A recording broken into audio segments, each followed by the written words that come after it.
In this asynchronous Hackshop edition, we are going to talk about Storyboard. So Storyboard is sort of the interface builder or Xcode. If you're familiar with Android with Android Studio, you'll get pretty much the same effect as dragging and dropping controls, and use that dragging and dropping action to design your interface. It's not going to give you anything new. It will just provide you an alternative way of building your interface. And some people said it's a faster, which I kind of agree. However, it does have the trade-off of not being able to, like put on your UI explicitly inside of set of code. So there is sort of this trade-off for that, but we're gonna talk about it because it's still a very important concept in iOS development. Now, to design your user interface or storyboard, you want to open this this main.storyboard is sort of the built-in storyboard that comes with the default template. You also have the launch screen.storyboard, which will be the launch screen that you can design. But anyway, we're going to use the main.storyboard. And to create a UI components, you will go to this library on the top right corner that says add. Or you could also use the keyboard shortcut, the command Shift and L, that will also give you the object library. To create a components, you will drag the components from the library and then place it inside the view controller. So this screen is a view controller. Each screen is a view controller, and you can sort of see that in action from the view hierarchy panel on the left side. So there's a view controller, and this is the root view of that view controller, and you'll be creating your UI components inside the root view as the sub view of the view controller's root view. Now, we are going to create a replication of the simple roll call app that we created for Hackshop 1, only this time we're gonna build it using the storyboard.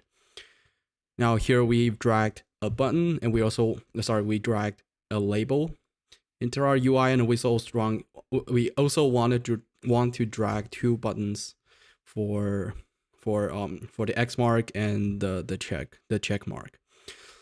So here we have created the UI components, and this is sort of what our view hierarchies look like right now. And for your convenience, I also copied our previous file for simple roll call, so that like when you're building it, when you're following along, you could just like copy and paste some of the code from the roll call VC that we had. Now, if you recall, we have one label and two buttons, as well as another screen, the result VC that will be taken to there once we've gone through all of the names. Now here we already have the buttons, the labels and the buttons in place, and we want to customize it. To customize UI components in Storyboard, you will go to the right side in the attribute inspector. If you don't have that panel, you can toggle it using this buttons on the top right. This will toggle this whole right side. And while you're selecting one of the controls, when you open this attribute inspector, you'll see all of the available customization for that UI control. So for example, for a label, we can customize its label, like the title, and we could also set the color of that label. We could set the font and the font weight, the font style, as well as the alignments, all the other feature from the attribute inspector. Now there are other tabs, such as this middle identity inspector. This will be for the custom class. So for example, if you have the custom label class that says fancy label, this will be the place you put in that custom class name. So they will automatically connect it and be the subclass of that custom class, and inherit all that feature you defined in the custom class. But other than that, there are other tabs that aren't that commonly used. For example, like this one will be you'll be able to set the frames, but because we're using constraint based layout, this will not be as useful. Now here we created and customized our label. We want to do the same thing for our button. So here we will set we want to have a X mark for and a check mark for each of the buttons. So the first one, we will set the image to be X mark. You can search. It's actually a pretty nice feature. You can search off the image that we have, and directly apply that and be able to see what you got right now on the storyboard. Now we still want to get rid of the title, and we want to set the tint color to white. Now, as we said, like, storyboard doesn't give you anything new. It just gives you an alternative way. So everything we're doing here, there's an alternative way of doing it purely programmatically without using storyboard. In fact, we have been building our app without storyboard for the previous 3 projects, just so that you guys see you can do everything here programmatically. Now here we still wanna change the symbol configuration, because right now this is apparently too small. So here there is also an attribute here that says default symbol configurations. We want to change the point size and make it slightly larger. Let's say 30 points. And for the weight, we could set it to medium. Now we also want to set the background color to for Xmark, we want to set it to system red.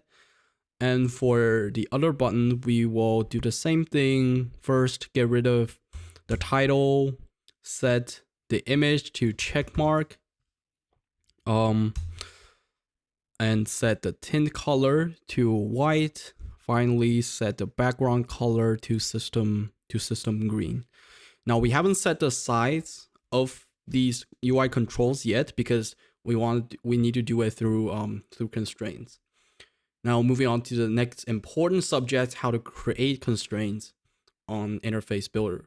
Now creating constraints on Interface Builder is actually pretty easy, and is actually one of the big advantages of using Interface Builder versus programmatic way, because you'll be able to create that constraint and visualize that simultaneously while you're on the Interface Builder. To create a constraint, you'll select the UI controls, the UI components you want to create that constraint with, and go to the bottom right. There are 2 tabs that you'll be using. The first is the alignment, and the next is the add new constraints. Alignments are used when you want to add alignments, basically pin it to the center X anchor or center Y anchor of a certain of the super view. Then you want to use the alignment, or otherwise most of the time you want to use the add new constraints. We'll show you what I mean. Here first, for example, if we want to align the center of the label to the center of the super view, I will select the label either by directly clicking that label, because sometimes like these components tend to get pretty small. Or we could, so the alternative way would be going to the left inside the view hierarchy, and then just directly click it from there. Now we select the label and select alignment. We want to select horizontally in container. So just like that, we have set it to horizontally align in our super view. Now you'll notice this red arrow right here, which is sort of reminding you that it needs a Y position for that UI control. And this is another nice thing about storyboard, which is you can visualize the missing constraints while you are in the storyboard, instead, because comparatively, if you are doing this programmatically, you'll have to go into the runtime, actually run the app, and then you can find out what's going on. Now here it's just saying missing constraints. So we will again select the label and then use the top padding to add that missing constraint for the Y position. Also, if you notice, we can drag it to the approximate place where you want this UI control to be, and then open it. This value of the new constraints will be automatically filled in for you. So all of these 4 edges, these means the constraints.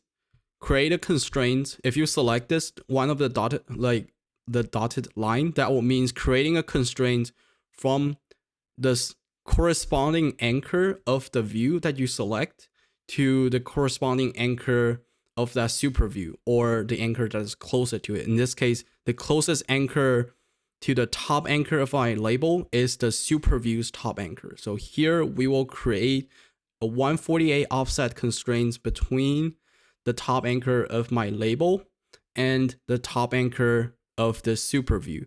You can further customize it using this, by clicking this little arrow right here. You can select whether you want to be the view or the save area layout inset. So most of the time you want to select the save area layout inset, just like that. And you can visualize this. You see, like right here is the top area, the top anchor of the save area layout inset. And here is my constraints that set it to 148. And here is the top anchor of my label.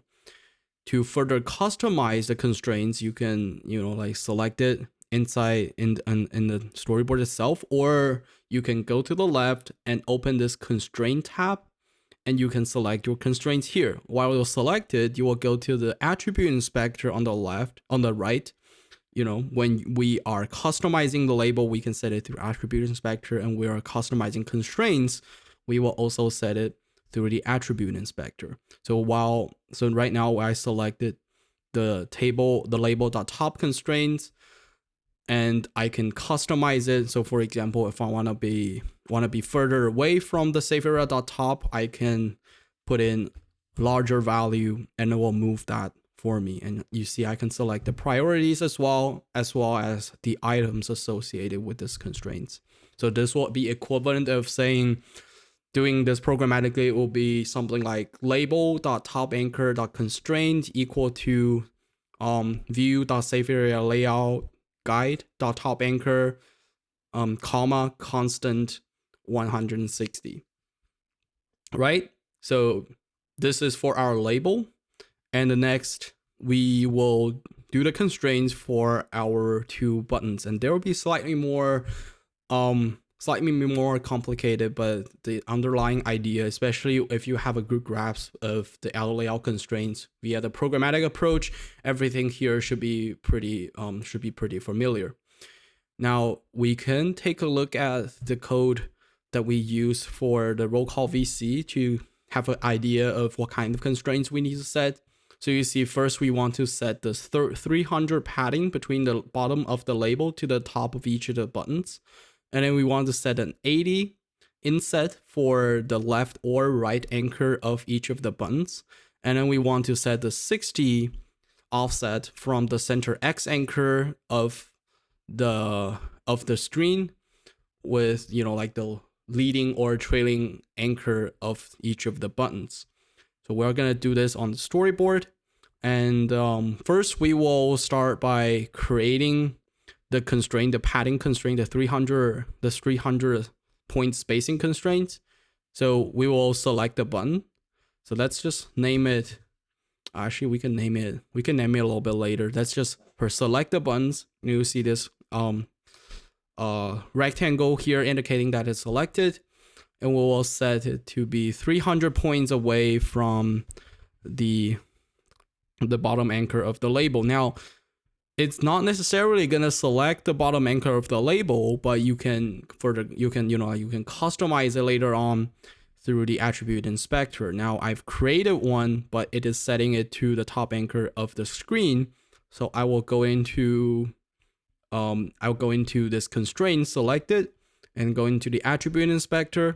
Here, the first item is the bottom.top, and the second item, instead of saying save area.top, I want it to be label.bottom. So here I want to set it 300 points away from the label, which is kind of off. I think it's because we didn't set this one correctly. Now it looks better. Now we want to set it 300 points away, and we also want to do the same thing for the other buttons as well. Now let's just set it first and edit it later if necessary. So the label.bottom will be 300 points away from the bottom of that. Sorry, the buttons.top will be 300 points away from the labels.bottom. All right, so now we have our spacing. Then we need to set the padding from the edge of the screen to be, I remember, 80, just like that. And this one, the trailing anchor will be 80 points away from the trailing side of the screen. Then the next step, we want to set the center X anchor minus, was it 60? 90? Let me see. 60. So center X anchor minus 60 equal to the trailing anchor of the bottom. Now we cannot set it directly, but we could just make a random one and use our attribute inspector to change that.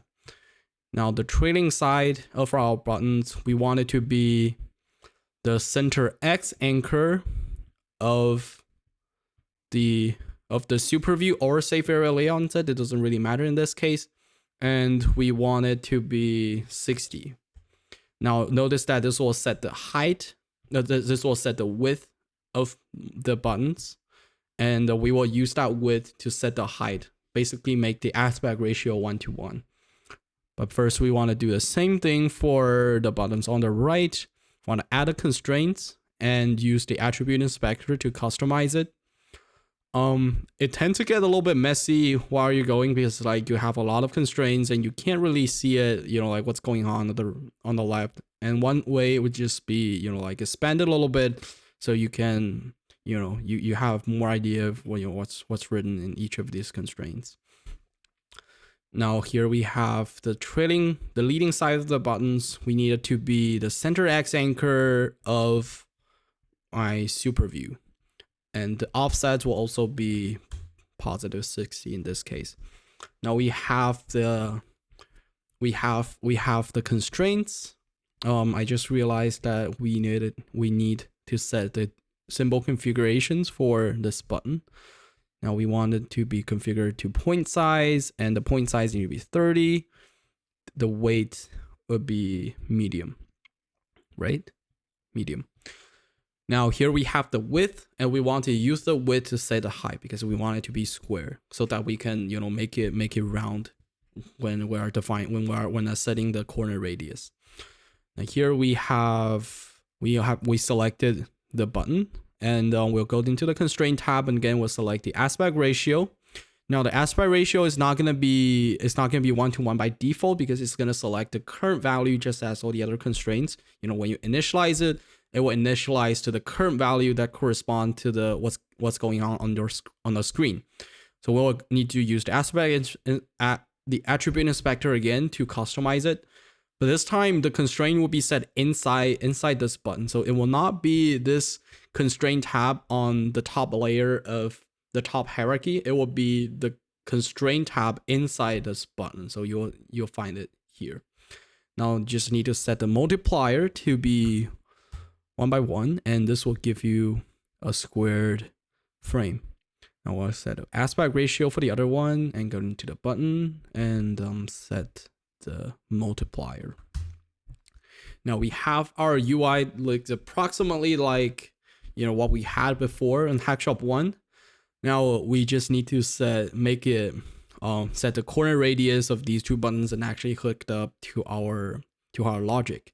Now we can't set the layer inside the storyboard. We have to set it through the old programmatic approach. Now, so this brings up to the next very important question. So how do we connect what we have in our interface builder to our script, to our Swift view controller file? And to do that, the first thing you want to make sure is that this view controller class is actually referring to the role called VC class. And to set that, you will need to do it through the identity inspector. Previously when we talked about custom view, you need to set the custom view class in the identity inspector. Now we need to set the identity for the view controller, and it's also done in this tab. Now you go into the identity inspector under the custom class, you will set the class name of your VC. Now you'll notice that you have successfully created that subclass of the view controller, because the name of that view controller, the name inside the hierarchy view tool, will actually change. So you see this is changed to role call VC. Now to establish a link between the UI components on the interface builder and the view controller file, you'll need the split screen feature. Now to create a split screen, you'll use this bottom on the top right, the add editor on right button. Now when you click that, it will split the editor view, the window, from the center, and you'll have two editors. Now you want to make the editor on the left the roll call VC and the editor on the right the storyboard. Now to select editor, you first want to click on the one side of the split screen. For example, now I'm clicking on the right side, and you can select the files just like that. And if I want to select the left side, I will click on the left side just like this, I will select the files like that. So that's basically how you select screens. To create a UI, to create a reference, you'll first enter the split screen, and then you will open the hierarchy inspector, the view hierarchy thing, and you will select the UI controls that you want to create reference for. For example, if I want to create the reference for the label, I'll select the label either through the hierarchy or through the window itself. Then holding down Control and drag that components onto the view controller. Now you will see, I'm going to do that again. You will see while I'm holding down Control and dragging it, I will have this this blue solid lines with two dots, and you'll have this insert line right here. Now, if you don't have that insert line, you want to double check to make sure that your view controller is actually connected to the roll call VC. Now, you want to insert that to the front of your view controller file. If you have a view.load, that's usually going to be before view.load, and release it. You'll notice that for the prompts that's popped up, the connection type will says outlet, and the object is roll call VC, and here is where you give it a name. Now I remember let me just double check to make sure, because I want to be able to copy and paste other code while I'm done. So the roll call VC, previously we call it name label. So we're gonna do that again. Again, holding down Control and drag. Here I'm gonna say name label, and you see on the right side, the name of the VUI control will get immediately renamed to the camel case interpretation for the variable that we just created, right? So you see that this is actually the name label, which give you which makes this one this view hierarchy more readable. And I'm gonna do the same thing for the button here, and drag and create an outlet for a type UI button. This one, I think it's gonna say absent button. Is it called absent button? Yeah, absent button and present button. So I'm gonna place my storyboard back. This is called absent button, and this one will be the present button.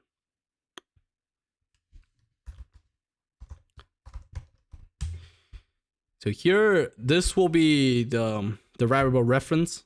And if you want to do, further customize it programmatically, you can do it in the view.load like that. Let me type in the super view.load as well.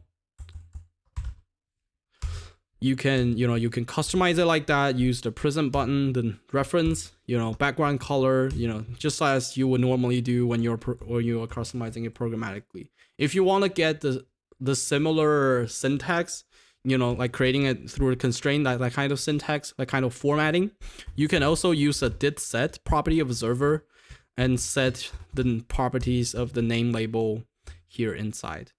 Now, because of our style is most of our style is already set, we don't need to do that for the name label, but we do need to do that. We do need to do it for the absent button, because we wanna set the corner radius of the absent button so that it looks round.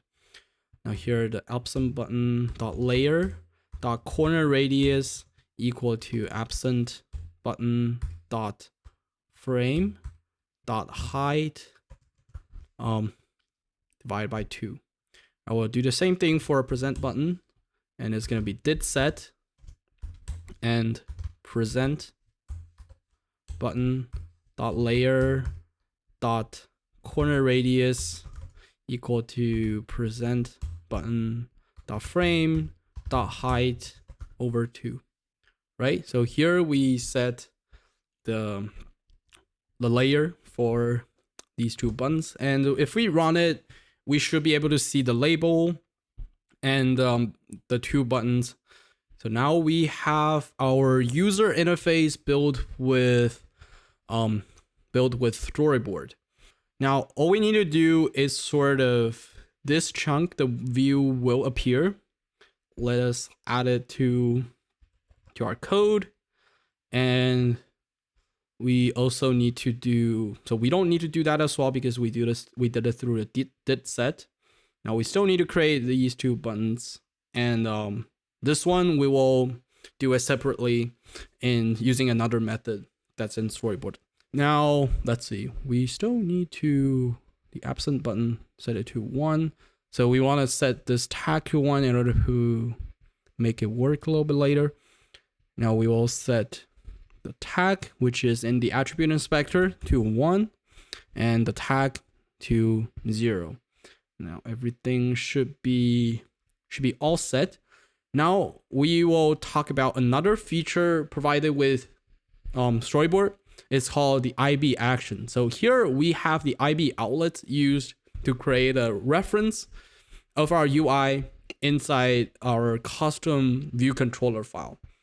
Now, another common thing that, for example, UI buttons will do is to create a callback function. And in storyboard, that's done through IB actions. Although you can do that through the old way, Objective-C function and add target as well. In storyboard, people tend to do that through the IB action because that's a little bit easier. Now, create an IB actions, you want to select the button and holding down and drag it while holding down Control, and you want to drag it to the second half, to the bottom half of your view controller. So remember, when we're creating UI outlets, we create it on the top half of the first half of the view controller, and when we're doing an IB actions, why don't you do it on the second half, because that's how it will ask you to create an IB action by default. Of course, you can still select it, but because this way, it's default to IB actions, it will minimize the human error that we made. So now we have our IB actions. We can say something like did tap button, and this will be the did tap button callback for our function. Now we created one IB action.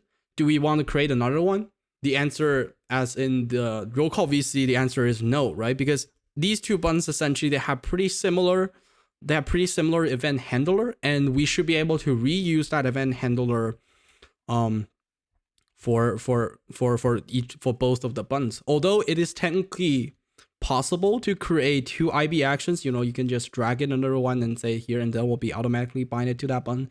But for code reusability, we want to create one actions that can handle like two of them. So for this one, I will also drag it to the same IB actions I created. So you see it right now, these two are connected to the same IB actions, and when they are tabbed, they'll both be calling this functions, as if, this one would just be the Objective-C function that we created for the roll call VC. Now here's the IB actions and IB outlets. One thing though, before we move on to actually implementing these functions, is when you're deleting it, make sure that you delete when you're deleting IB actions or IB outlets, make sure you delete it from both the roll call VC, from both the view controller file and the storyboard file. Because what's happening is if you only deleted one of them, is that the other one will come to this file and start looking for the IB outlets, and when it can't find it, it's gonna cause a runtime. It's gonna cause an error. So let me just show you how to delete the name label. So first, you will delete the IB outlets in the view controller file, and next you want to go to that name label, and you want to right click it.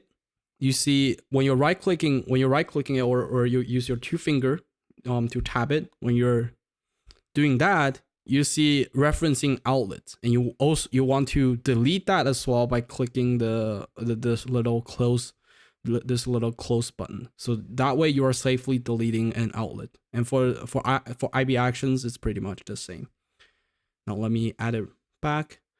Let's call name label. All right. So here we have our outlets in action.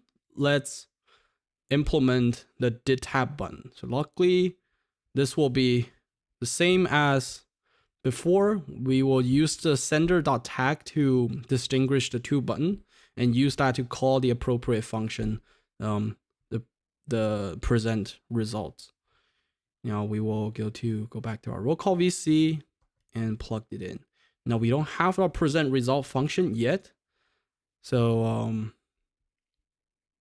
has no member type. So here I think we need to downcast it to we need to add an extra line to downcast the sender as UI button, because we know for sure that we'll only be calling it from a UI button, so that is safe. Now, because only UI buttons has a tag, that way we can use the UI button feature. Now everything should be good to go. We just need to do the present results. And here, let us add the present result function. Present results. Now, for transitioning, modularly presenting another view controller, storyboard and programmatic, they have kind of two different ways of doing it. And if you recall, in when we're doing it programmatically, we will call a present function with a view controller, with a new view controller instance. But now, because we are doing it in storyboard, we can't just initialize a view controller instance through let me find, where's the function? Sorry, I'm looking at the result VC. So you see here, we initialize it through the default, through the initializer, like this one, like that. In storyboard, we can't actually initialize it like that, because we have to initialize through storyboard, and the storyboard will in turn initialize a view controller. Because if you initialize a view controller, it won't go through storyboard. Storyboard and view controller, they're like separate file, right? To connect them, because you have seen that to connect them to, we sort of have to create the IB outlet, to create IB actions. Just keep in mind that there are two separate files. There are two separate sort of like class. And if you initialize it like that, all of the features that you defined in storyboard, they will not exist in this view controller. So this is the programmatic way of instantiating a view controller, and storyboard way of initializing a view controller is actually different. So you're gonna make sure that you don't mix that up when you are using them, right?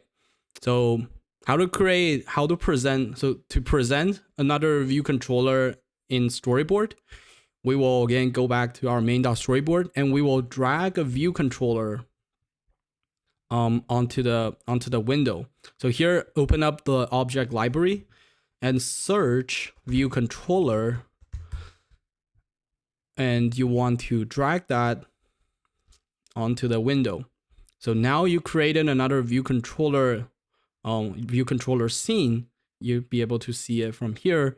And just as our roll call VC, you can customize it. For example, let me just set the background color to what was it? I think it was 95%. Set it to something like that. So now we create another view controller, scene. Then we will want to define the navigation to this view controller scene, and it's called seg. To create a seg, you will select the view controller, and notice this little icon on top. You're holding on control and dragging it to the destination view controller scene. When you release it, it will show you the options of this seg. Now it will have a bunch of options for the manual seg. We will go most commonly you will use the default show.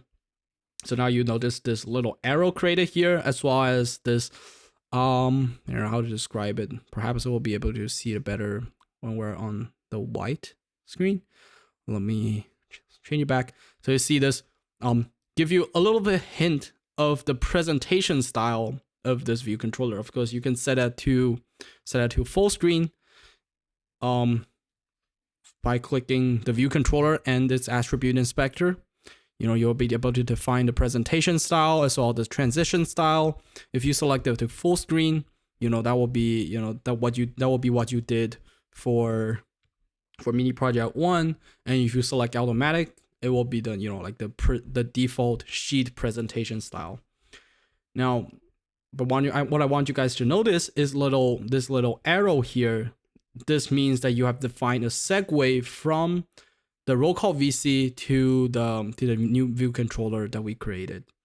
When you select this seg, you also want to select the identifier of this segue, because this will be how you will refer to the segue, how you'll be able to pick up that segue, actually call that segue from the roll call VC. Because in general, sometimes you can have a lot of view controllers, a lot of segues, and this identifier is basically gonna distinguish of those. So for example, for the segue, I can just say to result, and this will be my segue identifier. Let me copy it so that I can use it. And here we create a segue, and that's basically all we need to do on the storyboard side. Now let's go to the roll call VC to perform the segue. This is called, calling a segue is called perform. To perform a segue, we will use this perform seg with identifier function. And it's pretty simple. You just need to call perform seg with identifier, the identifier that you just defined, and the sender, could be anything. You can set it to nil. Now, if we run our app, when we finish up, when we hit the criteria for going to the results screen, this function will be called, and then we will call perform segue. Now let's just go through all of these bit, and you see we indeed performed a segue and present another view controller. Now, another crucial question is how do we, because when we're presenting a view controller modelly, usually you want to do some sort of preparation, some sort of data population for our view controller, right? And previously we've been doing that through a view controller instance. We could just say vc dot something something, and this will be the variable defined in that new view controller. However, now because we're using a seg, we don't have that view controller instance. And as I said, you actually cannot create that view controller instance because that's the programmatic way of doing it, and it's not fit for it's not for the storyboard. Now we actually don't have that view controller instance, and instead, if we want to do a customization before the segue, we have to do it through a proxy function called prepare. So here it's a defined function called prepare for seg, and you will override this prepare function. And you see here it passed a parameter you'll have a parameter called seg that's going to be a UI storyboard seg.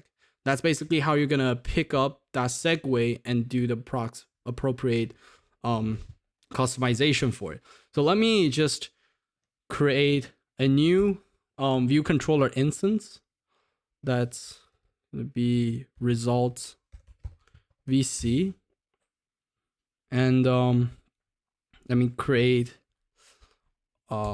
just for the demonstration purpose, let me create a variable called data. And it's a string, optional. And let's also need to remember to set the view controller's custom class to result VC.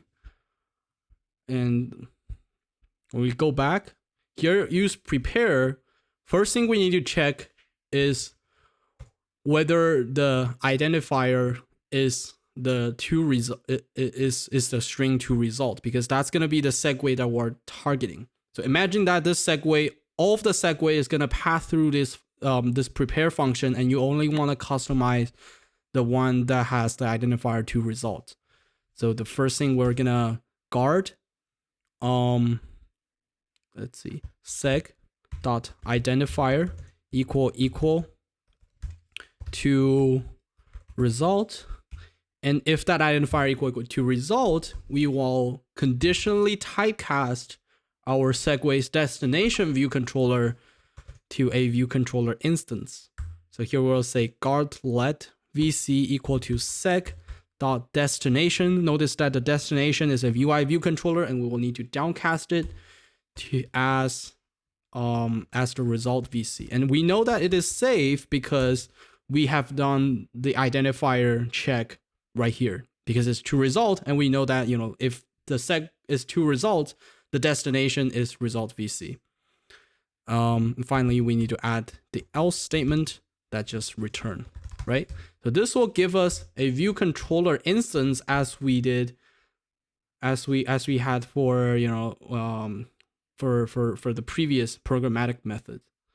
So, you know, obviously we'll do the set data here, and just let it go along. We don't need to call present anymore because that's part of the perform segue.